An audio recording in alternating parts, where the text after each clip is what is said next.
This is Tech House and Speed.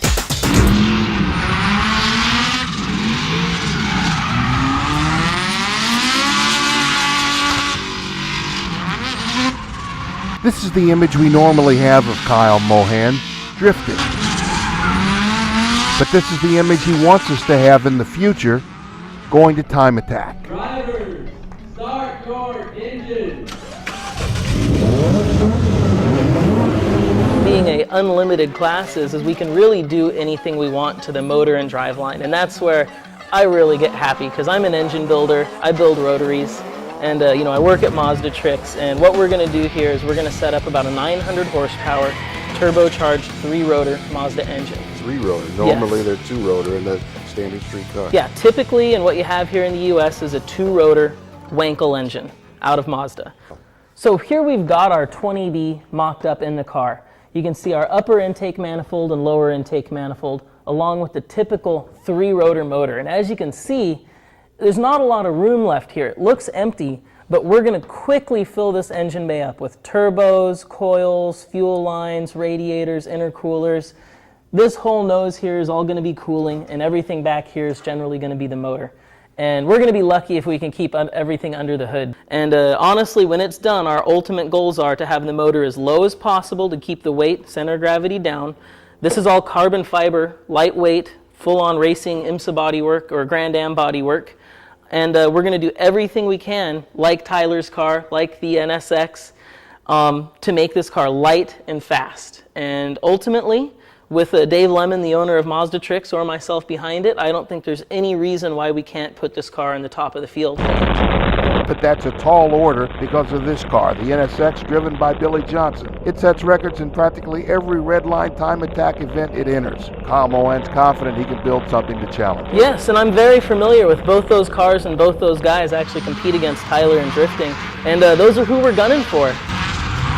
Just because Kyle is competing with the new RX-8 he developed this year, that doesn't mean he's ignored the RX-7 he spent 2 years developing. He's got that in the garage. He used it for a comparison with the new Time Attack car he showed us earlier. Well, here we have last year's Formula Drift car.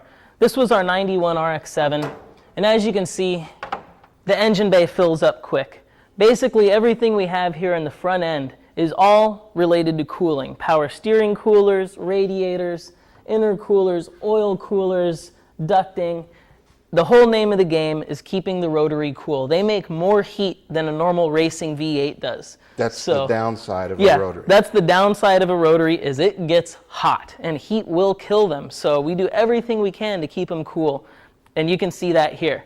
Now from here, we move backwards, and you can actually see this is a 2-rotor. So there's not a lot of room. Imagine if you had a whole nother third of a motor in here, which is what the 3-rotor is, like we were just talking about. More intake manifolding, more motor length, more weight. So again, our whole goal with the Time Attack car is to keep the weight low and back and minimal. So here's a general rotary, large turbo from Turbonetics. This one made about 470 horsepower to the wheels. So as you can see, our goals for 700 to 900 horsepower with a 3-rotor are absolutely obtainable. So Kyle, this is your drift car. Did you ever use this in Time Attack? Well, that's actually one of our goals right now, is we're setting this car back up as a Time Attack car and a backup drift car that we can either have friends use or as a rental, and if I need it, obviously it's here. We've used it for some demos. Obviously, I've taken it out on a lot of tracks, whether it be Long Beach, Willow Springs, Button Willow. But this car actually has a lot more potential than what we really ever got out of it. We only ran it for 2 years, and in the end of its career last year, it was phenomenal. It was the best it had ever been, running top 10 consistently. And I'm really excited to not only see what it can do as a Time Attack car, but also with maybe what another driver might be able to do with it out on the Formula Drift Series. And the car probably liked the fact that you kind of figured out what you were doing, so it had a chance to show off a little bit. Exactly. Me as a driver, I finally got to show off what the car was capable of by the time we made it to Red Bull, and everybody was surprised. It really, I think, raised a lot of eyebrows to have a privateer show up with a well-built car that was competitive. This is Tech House and Speed.